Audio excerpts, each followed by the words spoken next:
It's the Brad and John Show. It is the Brad and John Show. Today's date is the May 30th date, 2025. This is the C block, which means we do it right around 7:40, but we're running late this morning. Okay, on the phone I have my guest, Bob Frischmann. Bob, you there? Yes, sir, I am. Okay, John Combest is here in the studio. Let me talk to John real quickly. John, how do you know Bob Frischmann? Let Bob tell the story. Bob was our guest. Let Bob tell the story. He says, and I couldn't hear you during commercial break, Brad, because the ads were in my ear. Oh, but I think you and Bob talked about it. Well, Bob, I asked him, and he said he doesn't quite remember you. Bob, Hey, I'm not a memorable guy. Okay.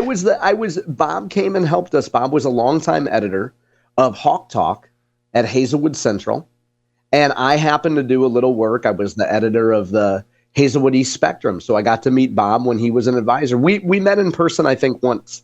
Did you hear that, Bob? Yes, sir. I do remember John now. I knew the name, and I just couldn't quite place him. I do remember him now, and I remember him as an absolutely brilliant young student. Well, he's changed a lot since then. So thank you, Bob, and thank you, Brad. Yeah, it's Brad, easy. There's not a whole lot of 5'9" white guys walking around, so it's. I can't believe I'm not remembered. Okay, what did you say, Bob? You were talking at the same time. What did you say? Oh no, Brad. It's nice to speak to you for the first time in 46 years. It's been a long time. Okay, now here's the interesting thing. I get a messenger message from Bob, and quite honestly, I'm not a messenger guy. I tell everybody, hey, look, my phone number is 314-280-8880. Call me or text me. Don't do the messengers thing. So Bob messengers me, I guess, what was it, Sunday or something like that last week, yeah. And I got you, Bob, confused with another guy who was a guy by the name of Bob Stolzberg, who I did some work with several years ago, who was an Alexa expert. And Bob keeps messaging me, and he says, you don't know who I am. And I just text back, Alexa. And you, at one point in time, say, is this a bot? And I go, no. And at that point, I realized it was not Bob Stolzberg. It's Bob Frischmann. And Bob says to me, he texts me, you taught me a class at Florissant Valley in 1979, right? Yes. Okay, now the interesting thing about this is, Bob, you don't listen to the show, and it's funny because you asked me when the last time I was on the air, and I responded Friday. So you have no idea that I'm still actively in this business, that I own radio stations, the whole bit. And what's interesting about it is you had no idea when I said the call letters KSLQ, you were like, does that station still exist, right? Well, KSLQ was the hottest FM station in the 1970s. I remember how incredibly popular it was with its top 40 format. And I guess maybe I've fallen a little out of, as I've gotten older, out of the top 40 radio listening habit. And I guess now I'm more of a talk radio listener. But I did not know. Now I'm really going to make you laugh, Brad. I hate to tell you this, but you know what I thought in the back of my mind? I thought you had died. I did. I died, and I came back to life because one night I was eating ice cream in the parking lot at Schnucks, and Jesus came up to me, and he brought me back to life. No, that's an inside story, Bob. No, but okay. I do hear your brother Lance on the air. I couldn't tell you what station, but I do hear him on the air every now and then, and I listen to radio all of the time when I'm in my car, and sometimes at home on my computer. And I'm happy to hear you're alive and well and still on the radio on KSLQ nonetheless. It's not the first time I've been killed off, Bob. And by the way, I have no idea who Lance Hildebrand is. Okay, so one of the things I have championed is, Bob, I have said, and John is a college graduate, I'm a college graduate as well, too, with a bachelor's and a master's degree, and that's why I was teaching at Flow Valley, because I had a master's degree.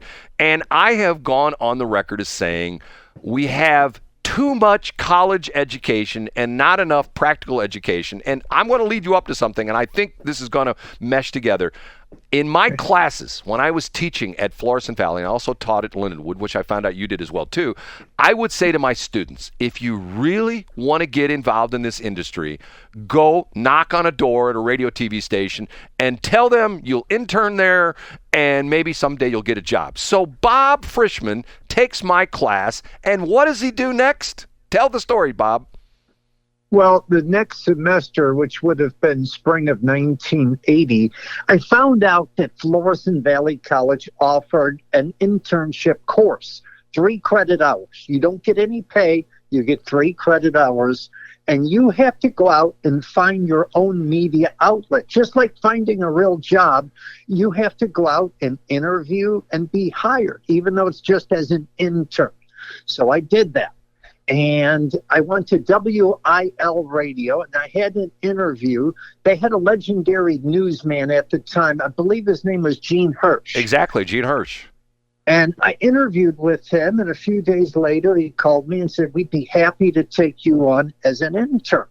Well, in those few days, my thinking had changed.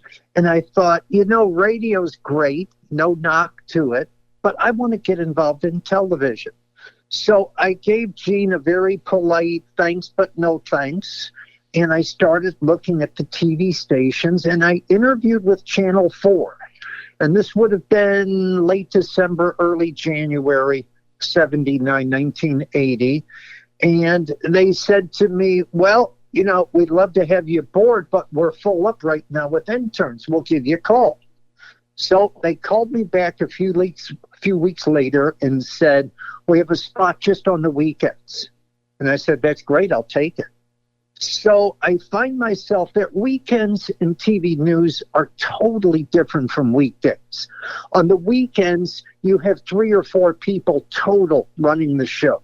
Weekdays, you'll have 25 people, and it's just a crazy place of activity on weekdays. So weekends are the greatest time to break in as an intern because there are so few people there. You are allowed to do more. And actually, they need you to do more because they need all the help they can get. And I broke in. Betsy Bruce was the anchor person. Jim Bolin did weather and sports. And we had a producer and 1 or 2 writer-editors, and that was about it, other than the technical people. So I broke in there, and I was allowed day 1 to start writing copy for Betsy for the 5 o'clock Saturday newscast. And so after word kind of circulated that I could write fairly well, and a spot came up weekdays. And so they said, why don't you come in and start on Monday? And I did, and that was a real eye-opener. Totally different atmosphere. You've got Julius Hunter, you've got Steve Schiff, you've got Ali Remand, AccuAli, Tim Van Gelder doing sports, all of the reporters like Al Wyman. And it was a real eye-opener. And so at the end of that semester, which was May of 1980, the executive producer, Eileen Fredman, came up to me and said, hey, we don't want you to leave. We want to keep you on full time and we'll pay you. So, Bob, so Bob, what you're telling me, and let me synopsize this for John, because I kid about this all the time. I, as your teacher at Flow Valley in the fall of 1979, correct? I said, go out, and if you want to get into this business, go on knocking some doors, and you could probably get an internship and maybe a full-time job. And within, 6 months, you had a full-time gig at Channel 4? Yes, that's correct. Yes, that's right. See, and what's crazy about that, Brad? The entire time I worked at Channel 4, I had no degree at all. Yes, because no college degree. Because you went to college after that, right? Yes, I did. I did everything in the opposite order. I went to college after that. So how long did you work at Channel 4? I was there 4 years. And then you went on to, what did you do after that? Well, after that, I went back to college, and I got a degree in teaching. Really? And, a degree in my subject area and teacher certification. And then... I went into teaching journalism on the high school level at Hazelwood Central. And then I moved to St. Louis Community College at Merrimack. Kind of ironic because then I was working at the same system that gave me my start. And I worked at Merrimack nearly 20 years. Wow. And now you retired from that, and now you're what, a home appraiser? Is that what you do now? Yeah, I work in the real estate business now. It's a nice, quiet, sedate business some of the time. So, Bob, I know, John, if he could ask you this directly, he's going to say, okay, Bob, tell us the truth. What kind of a professor, whatever I was, a teacher, instructor, what kind of an instructor was Brad at Flow Valley? Well, here was the thing about you, Brad. You were so enthusiastic about broadcasting and radio. You were so enthusiastic, and it's not a cliche. Enthusiasm is contagious, and your enthusiasm carried over. I can't speak for the rest of the class, but it did to me, and that made me even all the more fired up about the broadcasting business and trying to get some kind of foothold in it. So you were, that's the first word I would use to describe you in the fall of 79. Bob, Very enthusiastic. You are too nice to me. I do appreciate that. And I am glad to hear, and you know, it's sort of funny. I look back and there are lots of people that I gave their start to, both people that took my classes. I taught at Flow Valley. I taught at Lindenwood. You taught there as well too. You taught at Lindenwood as well too, correct? Yeah. Yeah, yes. And I look back on some of the people. I mean, for example, I'll give you one right. Randy Carricker took my broadcast production class at Lindenwood when I was teaching that out at Lindenwood. And Dan Strauss was one of my students at Flow Valley. So, you know, a lot of these people that got into the business, and this is a long time ago, there's a lot of my students and people that work for me with my traffic network company and my radio stations that got into the business and have done quite well for themselves. So, Bob, I appreciate you. I apologize for confusing you with somebody else. And when I contacted you yesterday, you said, what am I going to talk about? But you did a great job, and I do appreciate it. Thank you so much, Bob. Thanks, Brad. Nice talking to you. And by the way, you're still a North County boy. You're still a NoCo boy, right? Yes, yes. And you've lived in North County, what, your entire life? I grew up in the city. I grew up in North St. Louis City. But I've been in North County now 43 years. Wow. And are you upset about how North County gets this broad brush bad image kind of thing? Does that bother you? It is what it is. I mean, I live here, so I know that's not true, all of the bad things that are said about North County. I live here, so on a daily basis, I just know that's not true, and I just kind of brush it aside. Bob, thank you so much. I appreciate it, and thanks for all the kind words. You know, I have to be honest with you. This business has gotten very tough, and there are days when I wake up, and I you know, this is a little bit of self-realization. I wake up and I think to myself, what the hell am I doing? I could be sitting on the beach somewhere. I could be, you know, working at John Combest's house, cutting his grass and stuff like that. But instead, I'm here still working radio, and I still love it. And maybe I probably always will to the day I die. Bob, thanks so much. I appreciate it. And thank you, Brad, for giving me my story. I do appreciate that, Bob. Okay, great. John, there you go. Is that bizarre or what? And you know the guy. That's so weird. That's fantastic. Yeah, and I got to say, you know, back in the Hazelwood School District, no matter what school you were at, if you were at least tangentially involved in newspaper production or yearbook production, but particularly newspaper, Bob Frischmann did such a great job with what he did at Hazelwood Central. Everybody knew Hawk Talk. Everybody knew that it was a legitimate student newspaper. And Bob had such a great reputation. And unless I'm mistaken, we didn't get to talk about it with Bob, because, I mean, in the scope of his career, I think it's a relatively minor thing. But I think Bob used to either umpire or coach youth baseball, because I had a lot of buddies that knew Bob, not just from journalism, but I think Bob was either a coach or an umpire throughout North County for, you know, like Corey League level baseball.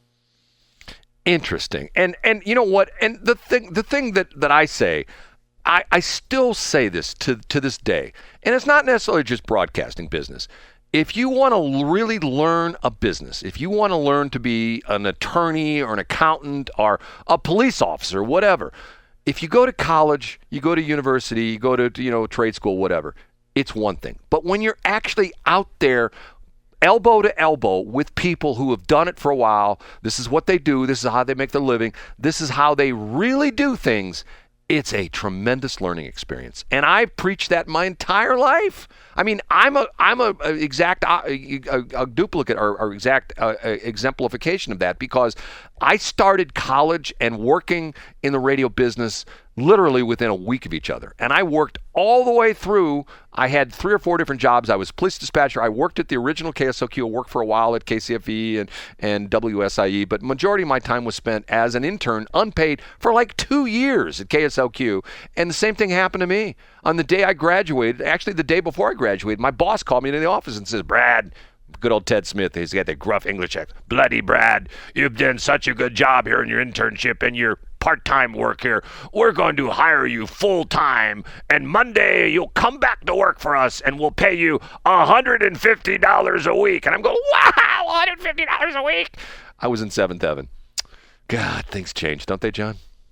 Yeah, it's pretty amazing. People used to get paid for working at radio stations. Brent, I just sent you a link to YouTube, and I was thinking of where I've heard about Bob recently. I knew that there was something in the last few years where I thought, oh my gosh, that's Bob Frischmann. I just sent you a link to a YouTube story of a local news broadcast back from 1977. So this is even before you had met Bob. And Bob, I guess, was collected home films. So back in the old-timey days, for young people don't know this, but at movie theaters, you would actually get film, and that would be played at a movie theater. And Bob did private screenings of popular films in his home in North St. Louis County. And the FBI came in and raided Bob Frischmann's house because they heard that he was doing illegal broadcasts of films. And if I recall correctly, it's been a few years since I watched this YouTube clip, that Bob was like, "Hey, I'm showing these movies to my buddies. Like, I'm not charging admission into a theater, but folks can find it if they go to YouTube and they look up 1977 news story FBI raid. They'll find Bob Frischmann, a very young Bob Frischmann, talking about showing movies to his buddies and how the FBI has a little heavy-handed there." Did he get in trouble on this?